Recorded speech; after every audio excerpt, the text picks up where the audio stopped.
Ahora, buenas tardes. Hoy nos vamos a reunir con María Lacuda, una de las mejores neuroeducadoras que existen. Ella es argentina, es una homóloga mía, es neuropedagoga o neuropsicopedagoga, autora de varios libros, webinares, charlas, y bueno, nos puso en contacto un compañero común, fue todo un descubrimiento y la verdad es que estoy deseando que vamos a hablar sobre neuroeducación, de la que las dos somos fanáticas y somos especialistas. A ver. A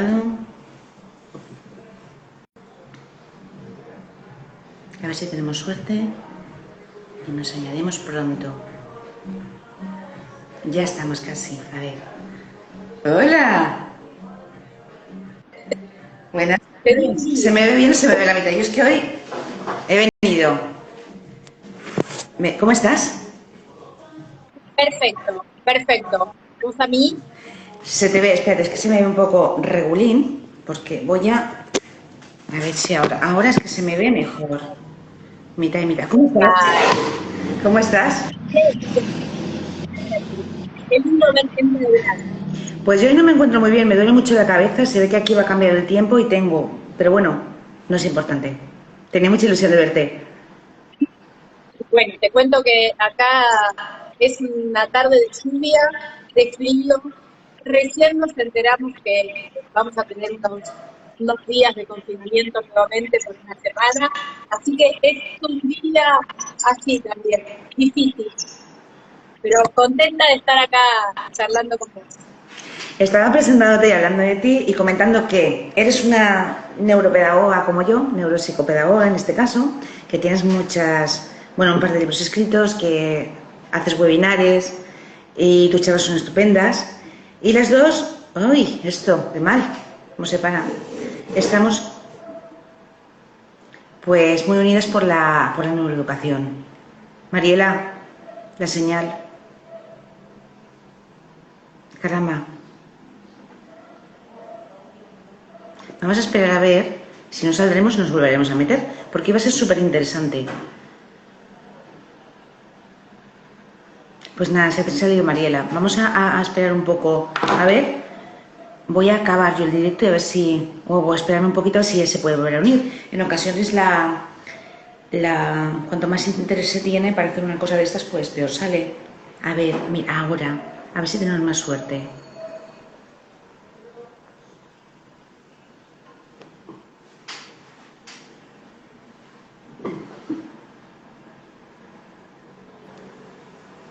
Genial.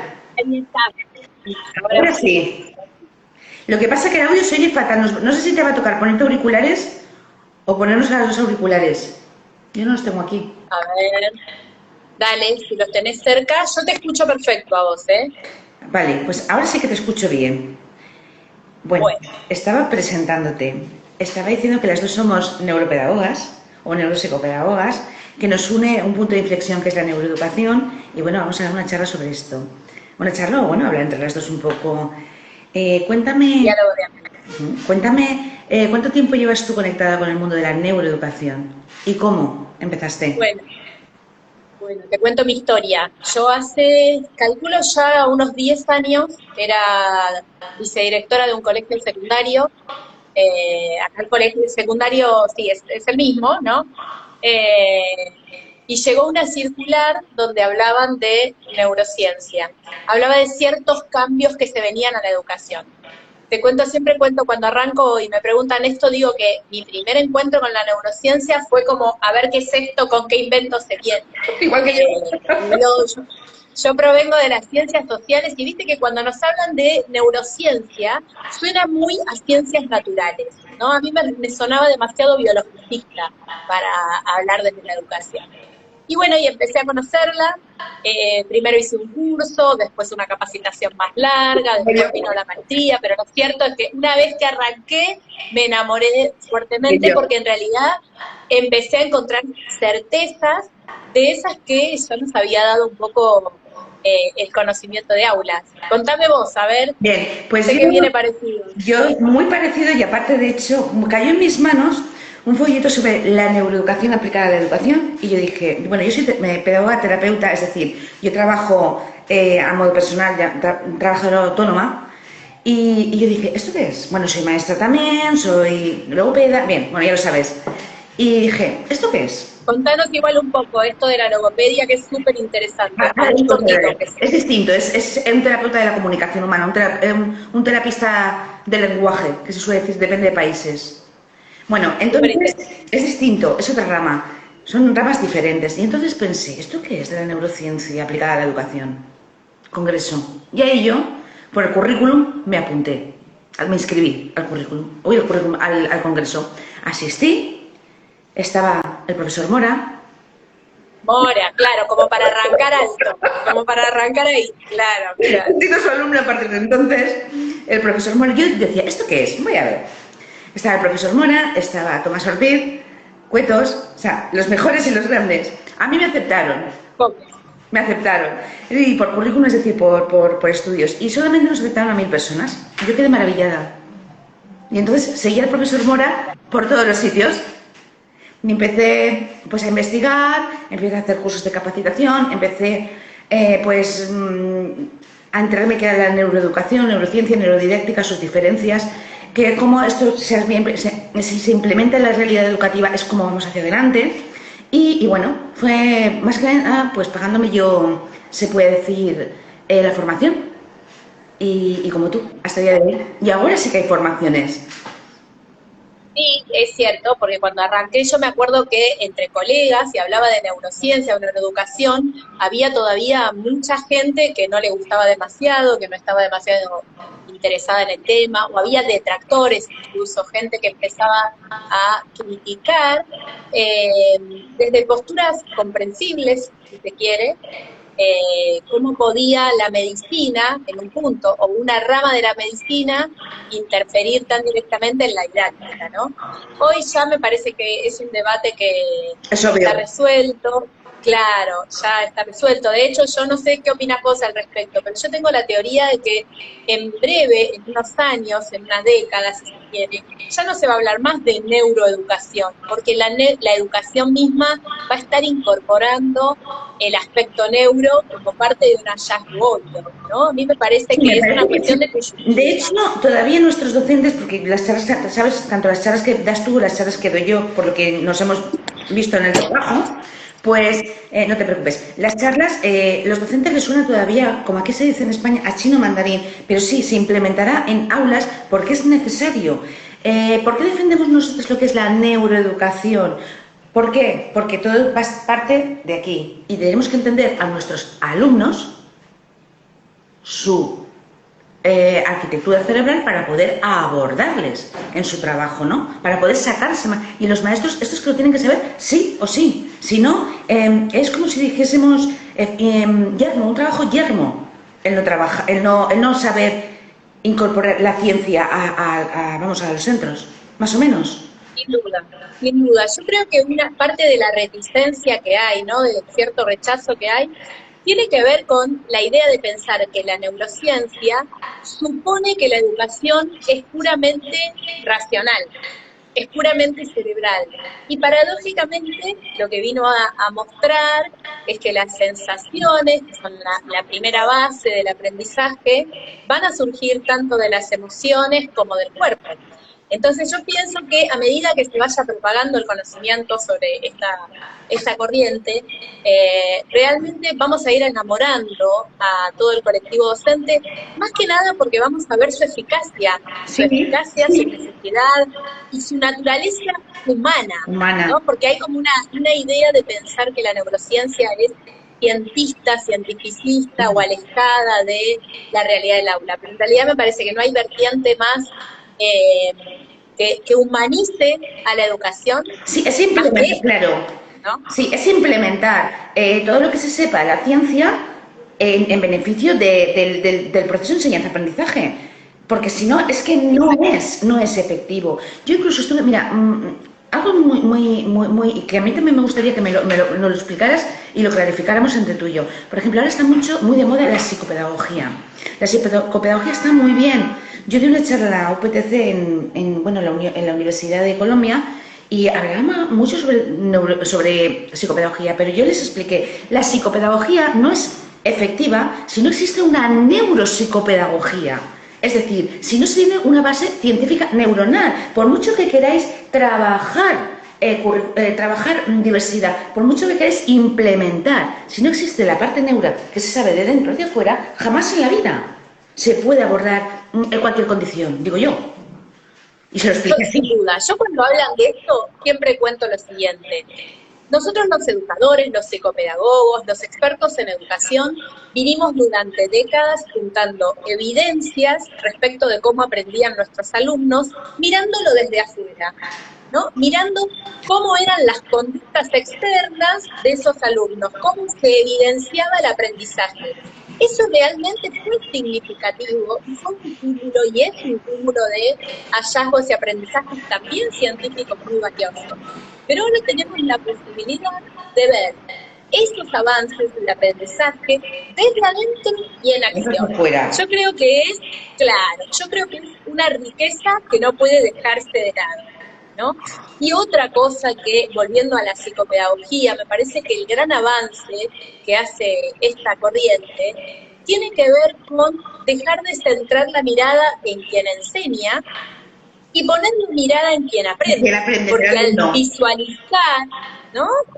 Al visualizar cómo aprendemos, corremos el flujo. Y ahí está la maravilla de descubrir que todos aprendemos en gran medida igual, pero que también cada uno tiene particularidades específicas que hacen a los distintos modos de enseñar, a los distintos modos de aprender. Y eso nos va a obligar a generar distintos modos de enseñar. Personalizar la enseñanza, el maestro como un guía. Es que si no, no funciona, ni funcionará jamás la educación. Es una cosa del siglo XX. Estamos en el siglo XXI. Hay que evolucionar. O sea, no te puedes quedar con las currículas. No nos podemos quedar claramente, al menos la educación que hoy necesitamos en el mundo de hoy tiene que ver con conocimientos que no hacen a la mera repetición. Cuando el alumno necesitaba, o la persona en la sociedad del mundo del siglo pasado necesitaba repetir saberes y aplicarlo de manera más bien sencilla, esa enseñanza servía. Hoy necesitamos involucrarnos en una sociedad mucho más compleja, mucho más cambiante, ¿no? Más incierta. Me parece que lo que está pasando en el mundo actualmente deja a las claras las incertidumbres que tenemos. Entonces necesitamos personas mucho más capacitadas para afrontar esta complejidad. En cuanto a lo cognitivo y también emocionalmente, que ahí viene el otro enorme aporte. Sí, porque son lo que denominamos las funciones ejecutivas. Las funciones ejecutivas tienen la parte cognitiva y tienen la parte emocional, que yo, como bajo mi experiencia, es más importante lo que tú apuntalas, la parte emocional que la parte casi cognitiva. Vamos, es lo que yo estoy diciendo. Sin ninguna duda. Sí. Sin ninguna duda. Sí. Hoy sabemos la importancia que tiene gestionar las emociones, autogenerarnos emociones, también la importancia de formar a nuestros chicos en el vínculo con el otro, ¿no? Lo que se llaman las competencias socioemocionales y su relación con el aprendizaje, otro enorme hallazgo. Exactamente, porque esto es lo que genera, complementando lo que tú comentas, es un aprendizaje colaborativo y todos van hacia adelante. Si no, es imposible. El maestro guía, pero los alumnos tienes que generar entre ellos cada cual lo que necesita para que conectes mentes y conecten con el profesor. Y por la emoción es por lo que se aprende. Es el típico eslogan que funcionamos todos los neuroeducadores. No. Sin duda yo creo que hay muchos docentes que aplican un montón de conocimientos que fueron adoptados por la neurociencia y que no saben el fundamento, que lo saben en la experiencia, porque la neurociencia viene a avalar lo que sabemos por experiencia, los que tenemos años, no vamos a decir cuántos, así no develamos la edad, pero sabemos que son muchos años de experiencia. Yo soy muchos más que tú, ¿eh? Yo tengo muchos más años que tú. No tanto. Vos siempre decís eso, pero no es cierto, sí, no es cierto.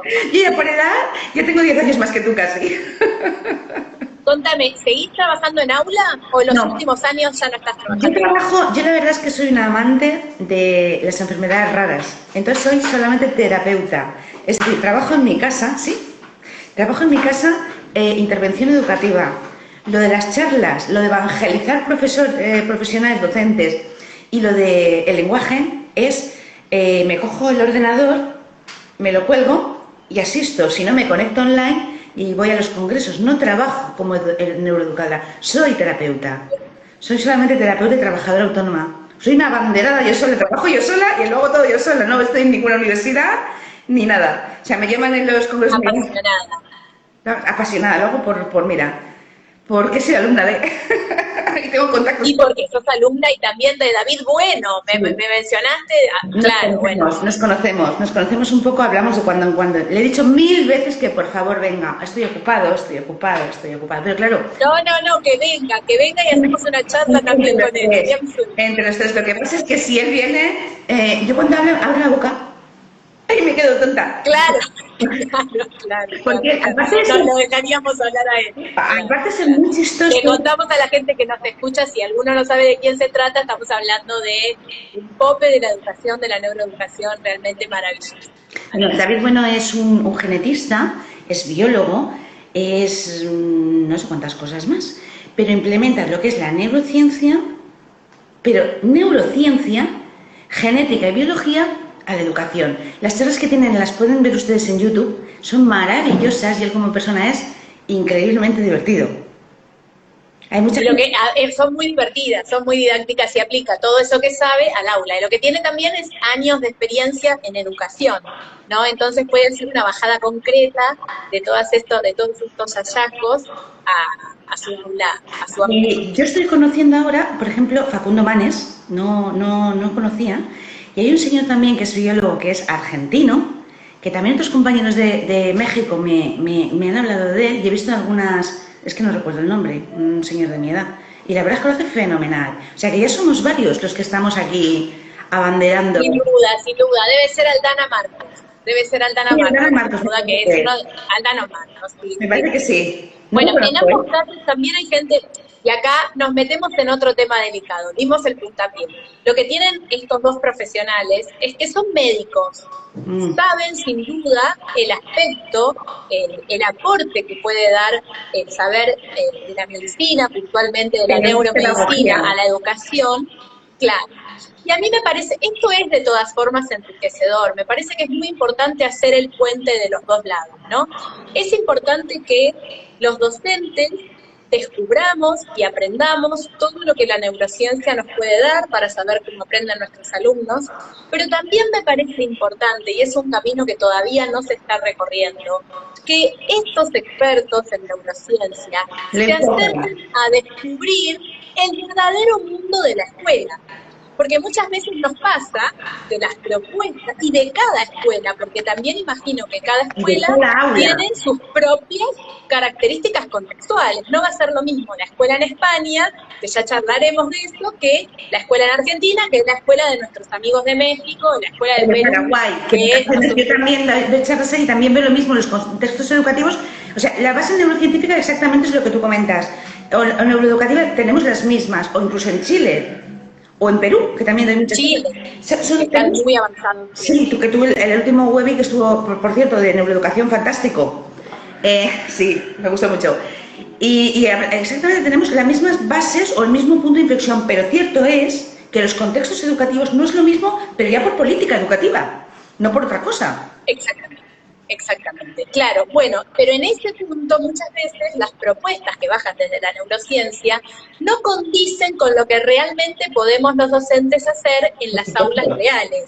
Entonces es un trabajo fundamental de los expertos, los estudiosos, los psicopedagogos, los pedagogos, educadores, que puedan analizar esos aportes que da la neurociencia, cómo podemos llevarlos y qué propuestas podemos generar pedagógico-didácticas concretas en las aulas que tenemos. Eso me parece súper importante, es un recorrido por hacer. Sí, porque cierto es, porque la figura del neuroeducador, no nos olvidemos que la figura del neuroeducador, como tú muy bien indicas, no tiene nada que ver, me explico, las bases tenemos las mismas, pero no tiene nada que ver, o forma de actuar en un sitio que en otro, un país que en otro, una ciudad que en otra, un contexto que en otro.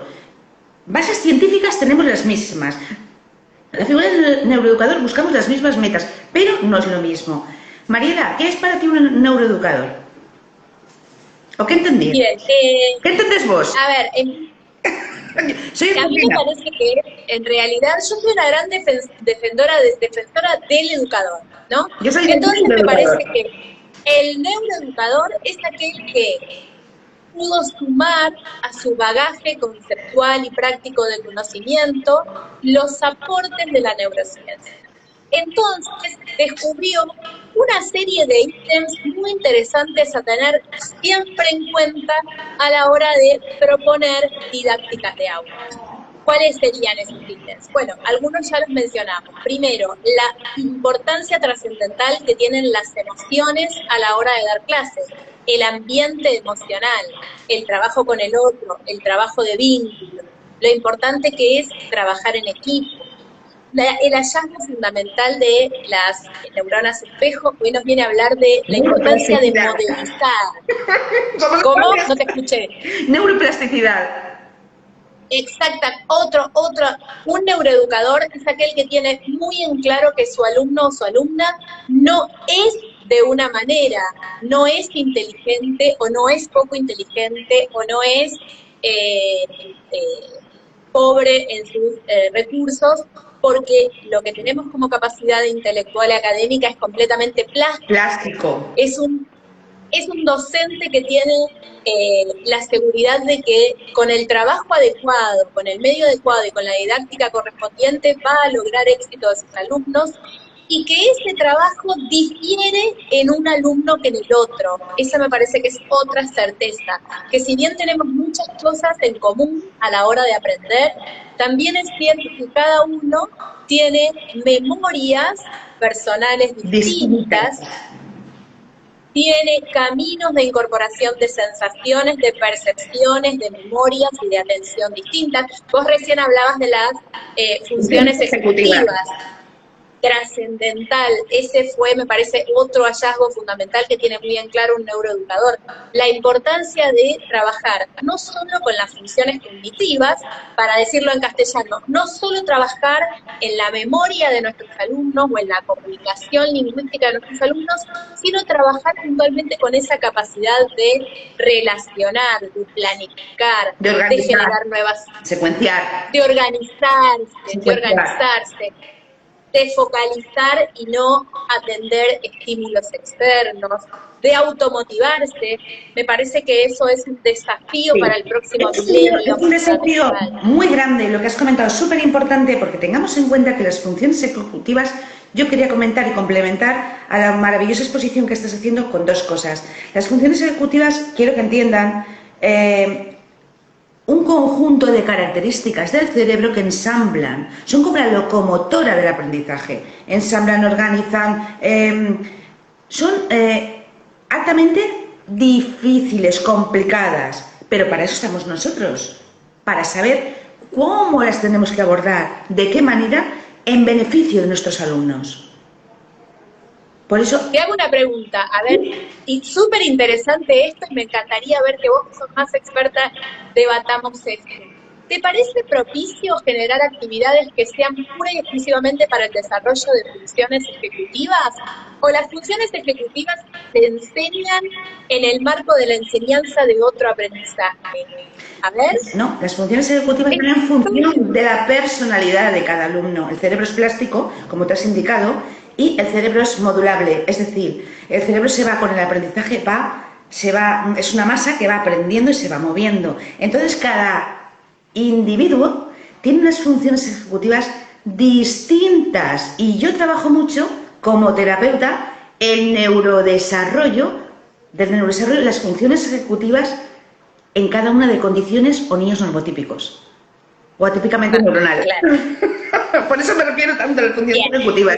Otra cosa que me gustaría saber, que me explicaras qué opinas sobre la neuroarquitectura de las aulas. Es decir, ¿opinas que el aula es importante la distribución para el neuroaprendizaje o la neuroeducación? ¿Podrías explicarnos por qué? Ah, qué pregunta tan interesante. Justamente ayer hablaba con una experta del tema en Colombia, que ojalá, no sé, no vi su nombre, no sé si nos estará Pues siguiendo. cógela y hacemos un a tres. Y hacemos Estoy viendo, pero no la vi pasar. No, no la vi pasar, eso digo, no. Sé que me dijo después lo veo quizás, no sé qué hora es en Colombia en este momento. A ver, acá hubo como una ráfaga de moda respecto de la neuroarquitectura de las aulas. A mí me parece que lo trascendental para las aulas es que sean amigables. ¿Y qué quiero decir con esto, no? Que sean de alguna manera amigables a los grupos y esto lo hayan hecho en función de que los grupos intervengan en la creación de las aulas. Que sean los grupos, los alumnos y las alumnas de cada curso, quienes contribuyan a la decoración para que puedan hacer propia esa sabiduría. Eso en cuanto a lo emocional. Ahora, es fundamental también otro hallazgo interesantísimo que tiene que ver con las memorias perceptuales. Vamos a ver si lo podemos hacer sencillito para el que está atendiendo ahí un aporte. Te entiendo Es perfectamente. Es interesante. mucho. Exacto, exacto. Los seres humanos aprendemos cosas y memorizamos cosas de forma consciente, pero también aprendemos cosas de forma inconsciente, ¿no? Hay aprendizajes que los vamos adquiriendo simplemente por percibir estímulos que ni siquiera paramos en detectar. Entonces, es cierto que enriquecer los espacios áuricos con saberes especialmente icónicos a través de imágenes, puede haber palabras, pero tiene que ser más bien sencillo, con gráficos, con iconos, con imágenes, que puedan casi involuntariamente ir uniéndose a la memoria de nuestros alumnos a largo plazo, y digo involuntariamente porque esa va a ser la memoria perceptual, ¿no?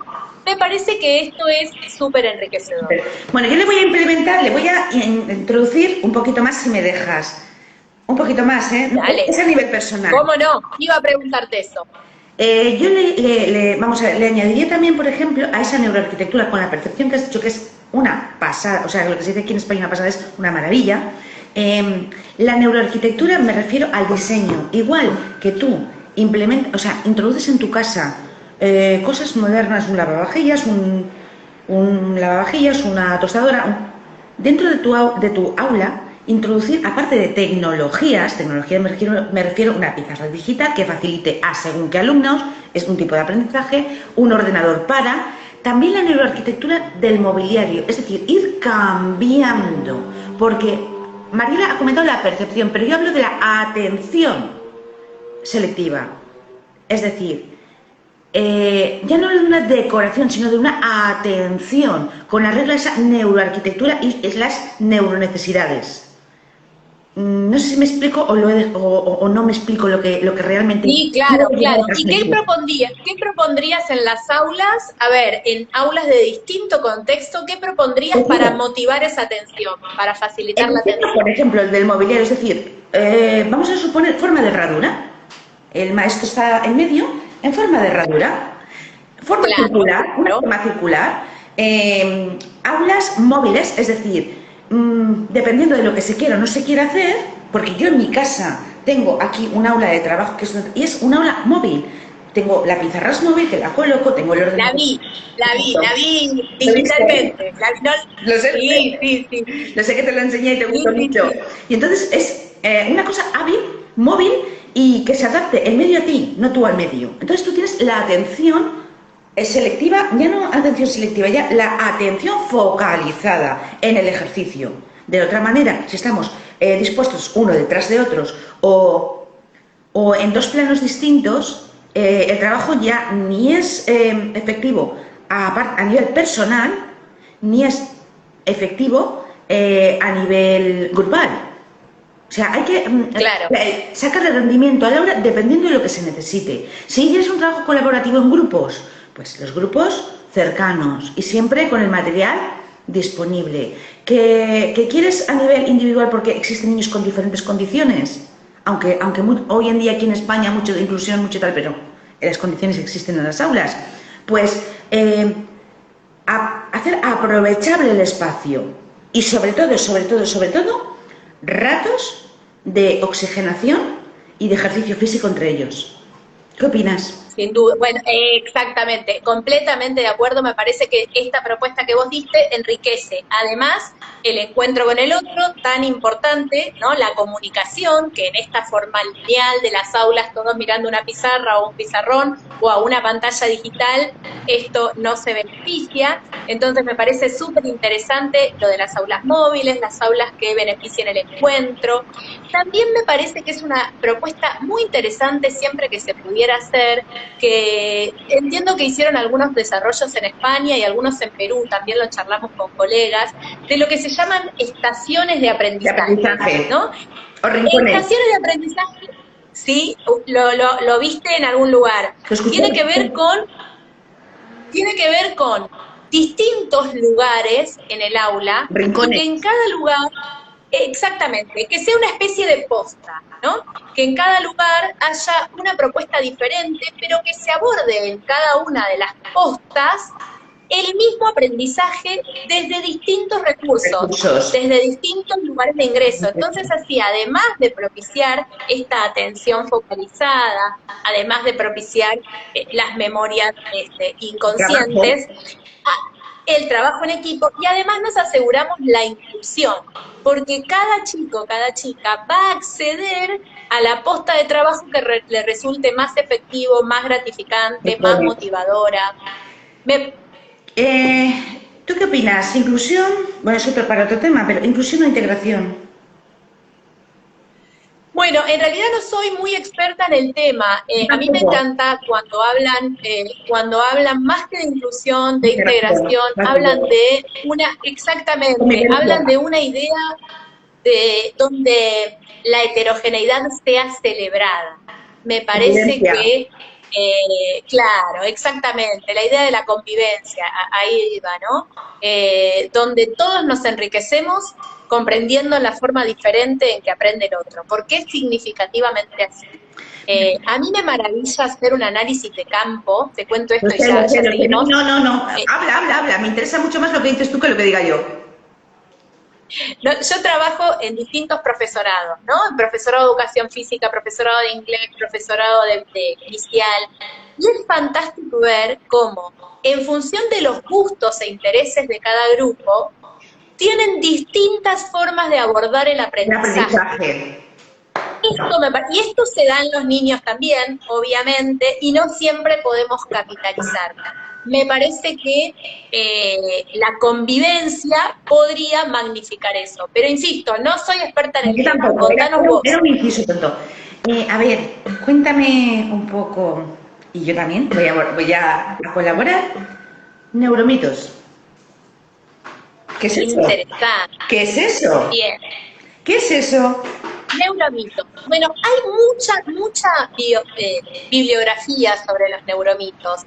A mí hay algunos que, te digo honestamente, hay algunos que me parecen interesantes abordar y otros que en un punto creo subestiman al docente. ¿Sí? Mi mirada es un poco diferente, ¿no? Hay mucho, en esto continúo con lo que decía antes, hay mucho médico experto en neurociencia que de la mano de los neuromitos cae en cierta subestimación con el docente. ¿No? Claro, hay algunos muy interesantes. El otro día escuchaba, no me acuerdo, era Pedro Alonso, un español, no sé si lo conoces, sí. Acá llegó, estuve en un congreso con él. Es un médico, era cirujano, y después estuvo en el Tíbet, sí, Mario Alonso Puig. Ahí está.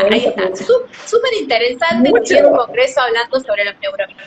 Algunos, por ejemplo, el neuromito del justo yo acabo de tomar agua, el neuromito de la cantidad de líquido o de agua puntualmente que requiere nuestro cerebro, y él destruía un poco ese neuromito en función de algunos artículos que habían surgido, que decía, el cuerpo necesita agua y cuando tenemos sed la tomamos, ¿no? No es necesario que tus alumnos tomen agua cada vez media hora. Bien. En un punto me pareció muy interesante. En el método Herbert sí que lo recomiendan, y es un científico, tienes toda la razón, es un científico que se lo carga, es cierto. ¿Cierto? Mira. Bueno, no tenía esa certeza. como buena feminista, me encantan los neuromitos que destierran las diferencias cerebrales entre mujeres y hombres, ¿no? Esos me los leí todos, me fascinan, tengo por ahí el de Ana Forés y demás. A ver, ayúdame, charlemos de neuromito. ¿Qué otro se te viene a la cabeza? El 10% del cerebro. El 10% del cerebro, tal cual. O sea, vamos a ver. Siempre consideran, o siempre nos explican, o siempre que se utiliza solamente el 10% del cerebro. Es por lo que tenemos la broma esta del 10%. Realmente no se existe. No, el cerebro es un conjunto holístico de características, ¿no? La inteligencia es un conjunto de conductas inteligentes. Vamos a ver, el cerebro trabaja de una forma holística. Tiene la parte delantera, la parte de atrás, los lóbulos frontales, los laterales, entonces no se utiliza el 10%, se utiliza todo de una forma completa. La totalidad, exacta, integral, holística, bien. Muy interesante. Después, a ver, pensemos más de estos neuromitos. Sí, por ejemplo, el coeficiente intelectual es una visión única y exclusiva de la inteligencia de la persona, tampoco es real. Porque el coeficiente intelectual es una panorámica generalizada de lo que esta persona sería. No mide realmente lo que la persona es. Exactamente, entendiendo que la inteligencia no es una foto, es una película, ¿no? Sí, después hay algo que no sé si cataloga como neuromito, pero me resultó muy interesante indagar sobre eso, tiene que ver con el momento en que aprendemos una segunda lengua. Durante décadas se habló de la importancia de adquirir la segunda lengua siempre que la primera, la lengua materna, estuviera afianzada tanto oralmente como en la lengua escrita. Sin embargo, hoy con el aporte de la neurociencia se desterró fuertemente esa creencia y de hecho entendemos que aprender incluso dos lenguas a la vez enriquece la plasticidad cerebral. Evidentemente trabaja más y el cerebro, volvemos a repetir, que es un órgano o una víscera en la cual se modula con el aprendizaje. Cuanto más aprendas, evidentemente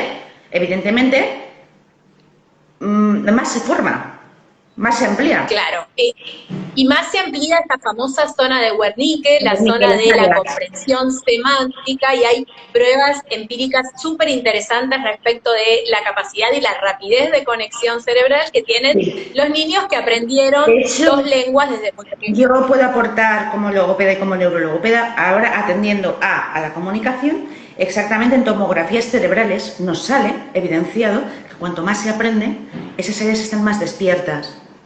Por ejemplo, en la enfermedad de Alzheimer, esas áreas del lenguaje, de la comprensión, de la memoria, están quemadas, están apagadas porque no están trabajadas. Evidentemente es otro aporte de la neurociencia, pero a la inversa. Lo vemos desde la parte científica y es real.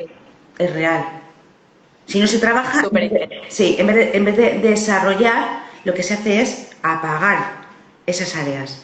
El área de Wernicke, el área de Broca, el área de la comprensión. Ahí veo unas cuantas preguntas, pero no sé si vos estás A mí no me sale ninguna.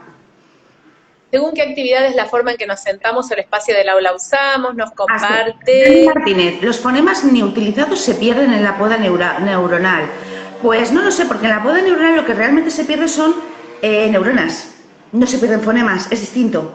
Si es eso a lo que nos atendemos. Claro. Es que de hecho lo está planteando como un mito, seguramente quien lo cuenta, ¿no? Lo está planteando como... Digo yo, ¿verdad, Dani? Yo creo que sí.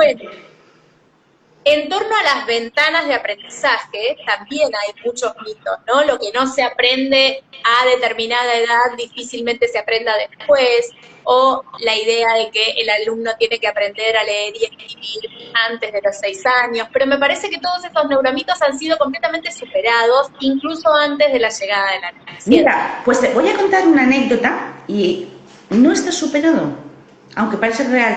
Vosotros sí, porque tenéis una cultura más evolucionada en cuanto a neuroeducación, en cuanto a según qué cosas en Iberoamérica, más que aquí. Sí, más que aquí, aunque no lo parezca. Mira qué interesante. Sí, aunque no lo parezca. Sí, yo por eso trabajo con vosotros, porque aparte de ser muchísimo más, digamos, fáciles para trabajar, tenéis muchísima más cultura neuroeducativa. Aquí está, vamos, ahora como una moda tal. Bueno, Me estás tirando un ídolo, porque viste que vamos a leer, bueno, sí, estuvimos trabajando con gente de Chile, de Perú, y sabemos el avance que tienen, bueno, mucha gente de Argentina también, y pero México, imaginaba sobre que en todo España bien, España bien, era un pero continente. estamos muy a la par. México son donde están los grandes bloques, nuestros Sí, compañeros mexicanos, sí, yo trabajo mucho con ellos. Te lo voy a decir por eso, no por otra cosa, ¿eh? No porque vayan a desprestigiar a los españoles, no. Todos, pero sobre todo en México y vosotros Argentina también estáis entiendo, te muy entiendo, puestos, es cierto. te De hecho, entiendo. bueno, voy a contar la anécdota. Yo vuelvo a repetir que yo soy alumna del profesor Mora. Él, cuando oye me dice, ¿otra vez me sigues? Digo, sí, ya estoy aquí. Entonces, él fue el que habló del neuromito en una charla. Yo estuve en Madrid en un congreso con él, luego estuve en varios cursos y luego vino a mi pueblo a dar una charla. Yo vivo al lado, en Valencia, en una ciudad grande, la tercera ciudad de España. Entonces, vino a dar una charla y él lo comentó. Los niños, hasta los 6 años, no deben de aprender. No deben de aprender Al a revés. leer. No es bueno. Y todos empezaron a reírse. Sí, por eso digo, al revés del mito, Exacto, claro, porque el mito lo que decía es que exacto, sí, claro, sí, discúlpame, es que no te había entendido bien, te pido disculpas. Y entonces empezaron a reírse. Yo, cuando empezaron no a reírse, sino a sonreír porque pensaban que era una broma. Y dicen, no, señoras y señores. Y argumentó de una forma científica. Entonces, los docentes que había allí, las risas se terminaron, porque no entendieron nada. Y él argumentó, claro, claro, ustedes claro. me van a dejar a mí, o sea, un honoris causa en en neurociencia, me van a dejar a mí por tonto, por así decirlo. Pues lo explicó desde una base científica en lo que no entendieron nada. Pero es que nada. Y realmente los niños hasta los 6 años no es conveniente que aprendan a leer y escribir. ¿Por qué? Si su cerebro está A muy ver, claro.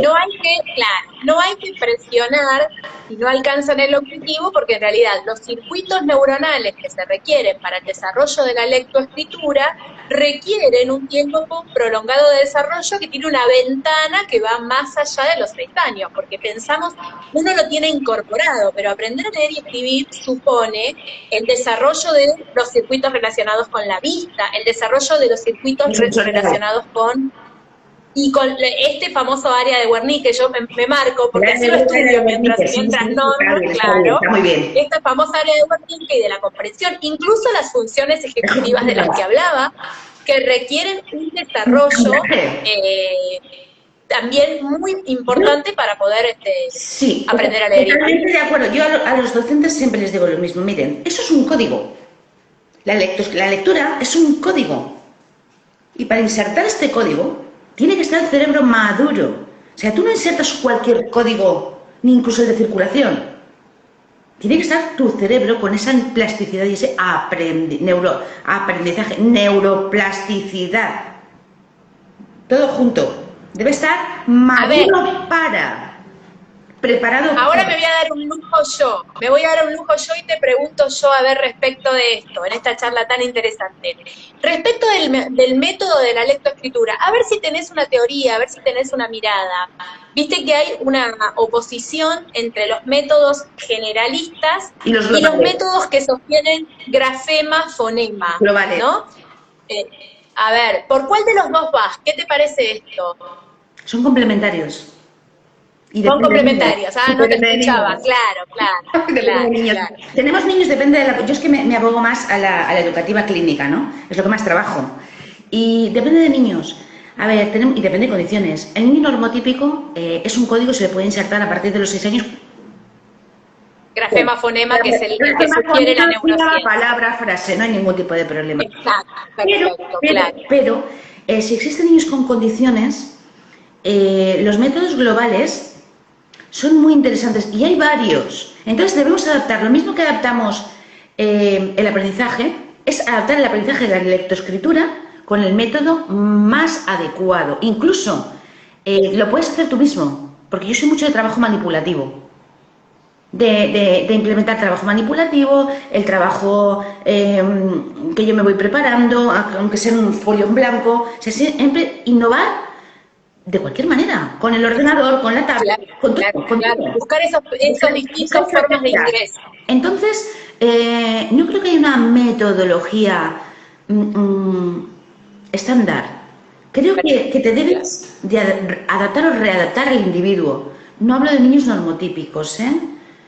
Hablo de atípicamente neurales. Ahora, también, yo creo que es lo que tú comentabas, depende de contextos y depende del grupo, depende del colegio, depende del centro, depende de la ciudad y depende de la política. Vamos, yo creo que es un... Claro. Vamos de lo pequeño. Súper rico. Súper rico tu aporte. No, súper rico. No sé, ¿qué opinas tú? Es lo mismo. Sí, exactamente lo mismo, sin duda, y bueno, hay acá todavía muchos docentes que siguen defendiendo fuertemente en escuelas que de alguna manera se amigaron con el método global, ¿no? Y fueron acostumbrándose al método global. Estuve haciendo unas charlas también después de haber estudiado con Mora y de haber conocido toda esta teoría que él sostiene fuertemente. Trabajé con algunos docentes de los primeros años, especialmente para ver cómo lo hacían ahora virtualmente, porque todos los cambios que trajo la virtualidad por la pandemia sobre la virtualidad, hizo que muchos docentes de los primeros grados se acercaran a preguntar cómo hacemos ahora para enseñar lectoescritura a través de la pantalla. Sin duda un desafío fuerte. Y ahí empecé a descubrir, charlando con los distintos cursos, que muchos grupos seguían trabajando el método global. Y en realidad la neurociencia propone ir identificando grafema, fonema, sílaba, palabra, porque en realidad no tenemos circuitos neuronales que conecten la palabra con el significado completo. Nosotros tenemos nuestros circuitos que manejan por una especie de rama, de árbol ramificado que va desde más pequeño. Sí, exactamente. Entonces, bueno, por las rutas léxicas, aprendes de una manera u otra una ruta léxica, otro tipo de rutas léxicas, que es lo que denominamos los logopedas, dos tipos de rutas léxicas. Siempre hablando de nomotípicos, ¿no? Como decías vos, de los nomotípicos. Después habría que atender distintos tipos de afasia, claro. Os voy a proponer una cosa que es muy interesante. Yo tenemos una compañera que es neuropsicopedagoga, que tiene un método mixto entre global y lectoescritor. Es mi perra terapeuta. ¿Qué? Esta es mi perra terapeuta. Sí, yo estoy acá con la mía también. Mira, acá te presento, esa también está. Hola. No podía hablar, la tengo a UPA, porque no podía hablar. Las neuropsicopedagogas. ¿Y a vos qué te parece? Es su amiga, ¿ves? Como coincidimos en todo. Entonces, sí.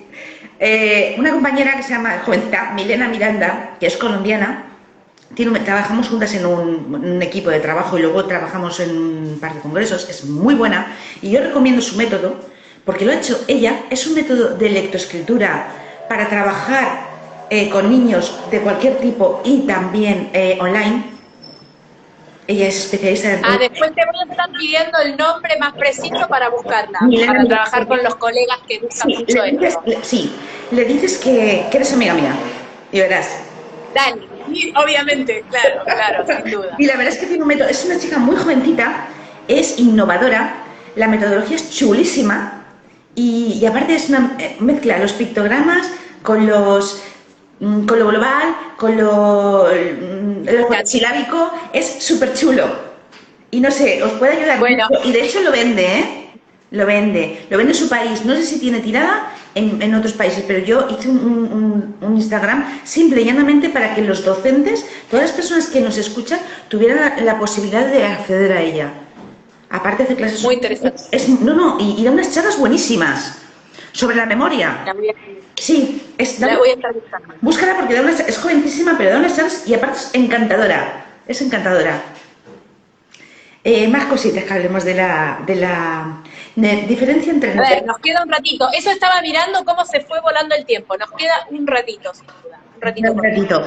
Quería ver si había alguna pregunta, algo para compartir. Sí, diferencia entre neurodidáctica, yo siempre lo dejo claro, neurociencia, neurodidáctica y neuroeducación y neuroaprendizaje. ¿No es lo mismo? Chicos, no es lo La mismo. hiciste muy difícil, yo sabía que me ibas a preguntar esto, sabía que en algún momento íbamos a estar escalando en esto. A ver, vamos a ver. En principio hay que decir que a una pregunta difícil, una respuesta difícil, pero vamos a simplificar porque para eso somos colegas educadoras. Veréis A qué ver, pedazo de en principio, respuestas. Veréis qué pedazo de respuestas me va a dar. Genial. a ver. En principio lo que es importante destacar es que el lugar epistémico de todas estas creaciones, de todos estos espacios, está La en construcción, neurociencia. Sí. ¿no? En principio está en construcción. El lugar epistemológico, el enfoque epistemológico que en realidad no, el nivel epistemológico que tiene la neuroeducación todavía no está asignado con claridad. Entonces son espacios en construcción. Al estar en construcción, tenemos que ir delimitándolo quiénes lo vamos construyendo.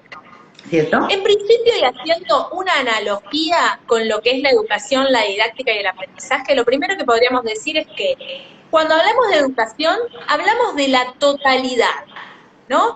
De todo ese fenómeno que se produce cuando alguien aprende y alguien enseña. Proceso Entonces, de enseñanza-aprendizaje. Muy bien. Continúa. ahí está. Bien, aprobé. Bien, Muy vamos bien. bien. Vamos aprobando por ahora.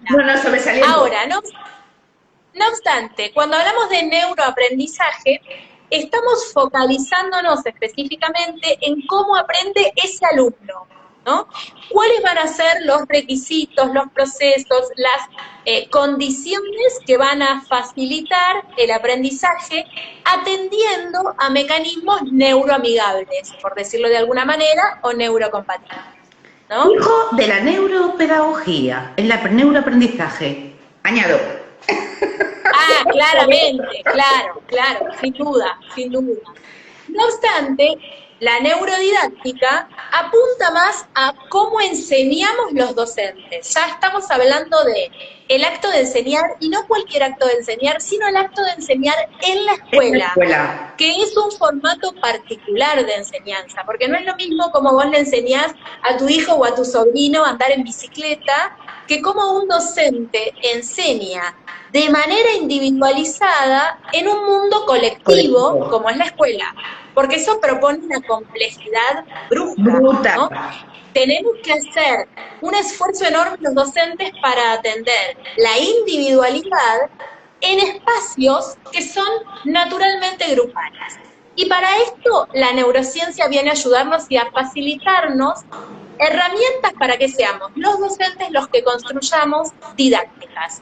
Esto es la neurodidáctica. ¿Cómo enseñamos atendiendo a la neurociencia? Te voy a complementar. Dale, para eso estamos. Vamos, me llevo un montón del encuentro de hoy.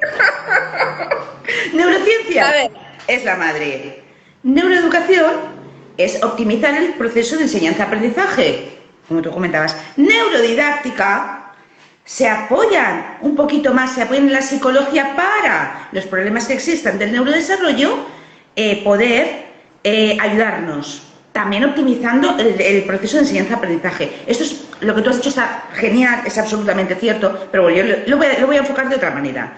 Y después... Es que me encantó porque lo integramos. Claro, tenemos la neuropsicología, que es otra ciencia importante que trabaja en el contexto educativo, que nos ayuda, como siempre, al neurodesarrollo, que nos ayuda a todos los alumnos que tengamos con problemas o sin problemas, o con una diagnosis distinta, a desarrollar un buen trabajo en el aula con su apoyo o estrategias de intervención. ¿Qué más? Neuropedagogía, exactamente, la madre del neuroaprendizaje. Claro. ¿Lo he hecho bien? Excelente. Otra aprobada. Brillante las dos, es lo mismo. Simplemente que le damos diferentes enfoques. O enfoques muy parecidos, muy similares, pero muy complementarios. Sí, aparte vos hablaste de neuropsicopedagogía, que no había hablado yo. Bueno, neuropsicología, sí, neuropsicopedagogía. Claro, neuropsicopedagogía, que es un ámbito en el que no trabajé, pero que también hay muchos desarrollando en la Argentina. Hay psicopedagogas muy interesante en su trabajo, muy innovadoras, que están capitalizando fuertemente los Pues sin avances de la embargo, neurociencia. yo las charlas que he dado ha sido la innovación, o sea, cómo se introduce la neuropsicopedagogía en las universidades, porque parten mucho de la psicopedagogía tal cual, es decir, del diagnóstico y del psicopedagogo que puede manejar, ¿cómo se dice?, baterías y que da intervención. Pero es que eso no es el trabajo que nosotros hablamos de neuroeducación. Se debe implementar un trabajo neuropsicopedagógico a la psicopedagogía. No, es que si no el trabajo no es efectivo. Totalmente. En ese ámbito me parece que el campo en Argentina viene un poco menos desarrollado, pero ahí estamos, trabajando para seguir creciendo. Yo creo que es un campo que tú y yo lo tenemos que trabajar y tenemos que preparar algo. Sí, sí, porque Sí. yo, eso en la universidad en Colombia me decían, neuropsicopedagogía, qué interesante. Y de hecho me lo dicen, tengo otro congreso en septiembre y me dicen, qué interesante, ¿cómo se implementa? No es que se implemente, es que se debe tener una base neurocientífica para abordar ya no el diseño curricular de un alumno, sino el modo en que se le pasan las baterías. Una batería diagnóstica. Porque es que luego las intervenciones no son efectivas. Claro, sin duda, sí. A ver, y antes de despedirnos, contame un poco qué vas a hacer en Perú, que te estuve leyendo. ¡Ah, en Perú! Con las chicas de Serio Educar, a ver. Después del estupendísimo webinar que hiciste, que me dejaste el listón así, me puse en contacto con ella, y bueno, ella es conmigo, y yo... Mira, ¿estuviste en este webinar? No sabía que habías estado. ¿Estuviste en el webinar de Perú? Sí, te vi a trozos. Ah, pero qué placer. Y me gustó mucho, lo hiciste muy bien. Lo hiciste muy bien. Lo hiciste muy bien. Me quedo tranquila. Menos mal, bien. Sabes bastante, lo hiciste muy bien, te voy a dejar. Me lo dice la alumna de Mora, así que, pero me llevo... Lo hiciste muy bien, vale, te voy a probar. Bueno, hablando en serio, me encantó, lo vi estupendo, bien estructurado, bien explicado. Entonces contacté con ellas también. Son gente que trabaja muy bien, tienen mucho nivel, y yo voy a complementar un poco tu trabajo, es decir, complementar tu trabajo es una forma de hablar. Yo le voy a meter un enfoque del neurodesarrollo, vamos a ver. Sí. Trabajar la neurociencia y la neuroeducación desde las diversas condiciones. Lo que sé trabajar yo. Ahí voy a estar entonces, Entonces, después pasamos la data. Vamos a empezar con el tema. Me han planteado empezar con el TDAH. Yo estoy especializada en TDAH, en TDAH, en trastornos de neurodesarrollo y en trastornos de aprendizaje, disortografía y dislexia. Entonces, vamos a hacer un abordaje neuroeducativo. Porque voy a apoyarme en tu trabajo, por así decirlo. Dejaste bien claro el mundo de la neuroeducación y yo esa neuroeducación, siguiéndote, voy a trasladarla a áreas distintas de trabajo, a condiciones, porque creo que también es importante enseñar neuroeducar a los docentes. Sabes que tenemos muchos alumnos con necesidades educativas especiales. Yo doy muchas clases sobre alta dotación y la emocionabilidad. Sí. Alta dotación. Se está viendo también acá muchos casos, estuve conociendo que se contactaron distintos docentes también de discalculia. También que hasta hace unas décadas acá hablas de discalculia porque era mucho más difícil descubrir un chico o una chica con discalculia. No había tanto conocimiento. No, discalculia, disortografía, voy a abordar todos los temas. Discalculia, disortografía, cuando quieras. Me ayudará. Súper interesante.